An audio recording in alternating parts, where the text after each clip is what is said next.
Bonjour tout le monde, bienvenue à une autre vidéo de peinture acrylique.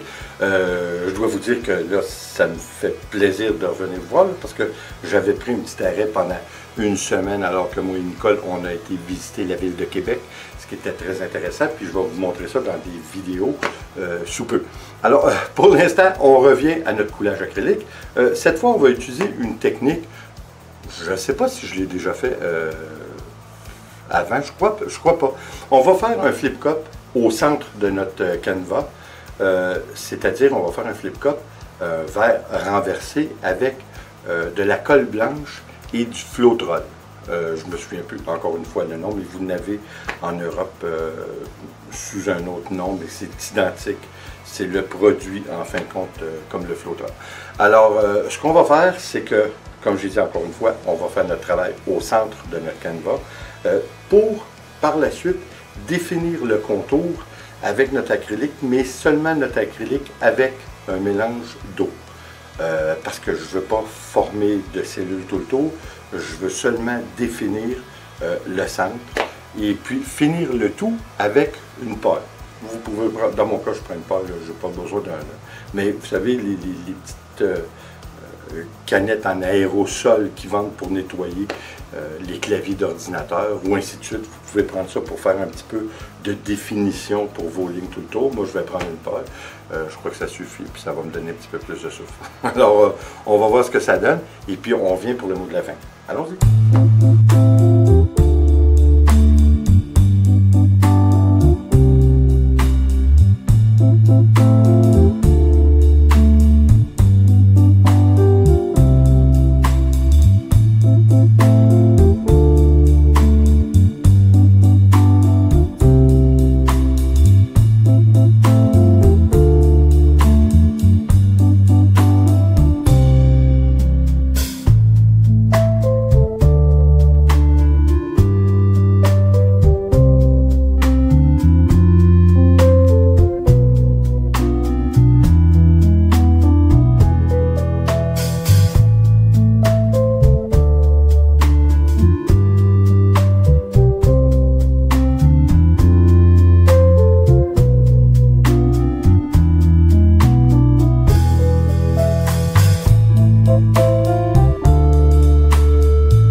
Oui, j'ai atteint l'objectif que je voulais atteindre, c'est-à-dire de définir le centre. Par contre, encore avec mon habitude de toujours être excessif dans la quantité d'acrylique que je prends, mon centre est beaucoup trop gros pour ce que je voulais faire. Il aurait fallu que je prenne vraiment beaucoup moins, malgré que c'est beau, j'adore le résultat, mais ce que je voulais faire au départ, c'était vraiment de plus définir le centre que nous faisions avec notre colle blanche pour faire des petites cellules. Ça l'a réussi, mais encore une fois, avec la quantité d'acrylique que j'ai pris, c'est beaucoup là. Fait que le centre est en train de prendre tout l'espace du canevas. Quoi qu'il en soit, c'est bien. Comme j'ai dit encore une fois, j'aurais dû prendre un petit peu moins d'acrylique pour faire mes lignes tout le tour, qui aurait mieux défini le centre. Par contre, que là, peut-être ça définit un petit peu moins, mais ça fait partie en même temps d'un tout, ça fait partie du travail. Les côtés n'ont pas de cellules, ce que je voulais, c'est pour définir encore une fois l'intérieur qui est l'intérieur. Mais vous savez, le problème en quelque part aussi que j'ai eu, c'est que mon canevas n'est pas de niveau. Alors, quand vous avez un canevas qui n'est pas vraiment de niveau, évidemment, quand vous mettez des quantités comme je mets, qui sont un petit peu excessives, ça va déborder en quelque part. Là. Vous allez avoir un coulis qui va se faire d'un côté ou de l'autre, étant donné que ce n'est pas de niveau. Alors, ce que je voulais atteindre, c'est-à-dire vraiment un centre, et puis une définition à chaque côté avec notre coulage fluide plutôt que notre verre renversé, ben, j'ai eu de la difficulté par rapport à ça. Mais écoutez, c'est quand même bien.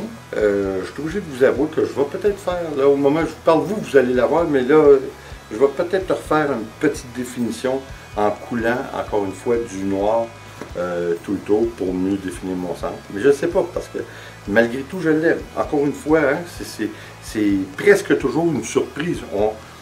On a un contrôle jusqu'à un certain point quand on fait du coulage acrylique.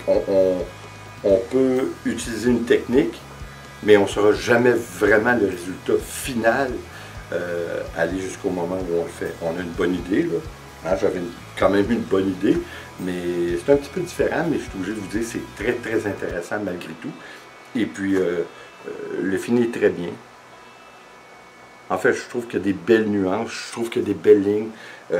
C'est vraiment bien nuancé. Le petit bleu qu'on a mis donne vraiment un beau fini. Le rendu est bien. Je suis obligé de vous dire, en fait, encore une fois, c'est subjectif. Pour moi, le rendu est bien. Écoutez, là-dessus, encore merci d'être là, merci de revenir. Et comme toujours, s'il vous plaît, essayez-les. C'est tellement amusant et passionnant, puis ça fait un résultat qu'on peut dire quand même professionnel. Encore une fois, on a déjà dit, le coulage acrylique, ce qui est bien, c'est que c'est une forme d'art qui est très dure d'approcher avec un pinceau. Je veux dire, il y aurait des milliers d'heures à mettre là-dessus, là, si on voudrait reproduire quelque chose comme ça au pinceau. Alors écoutez, merci encore une fois, et puis comme toujours, s'il vous plaît, abonnez-vous, laissez un commentaire et partagez, c'est toujours apprécié. On se revoit au prochain vidéo. Attention à vous.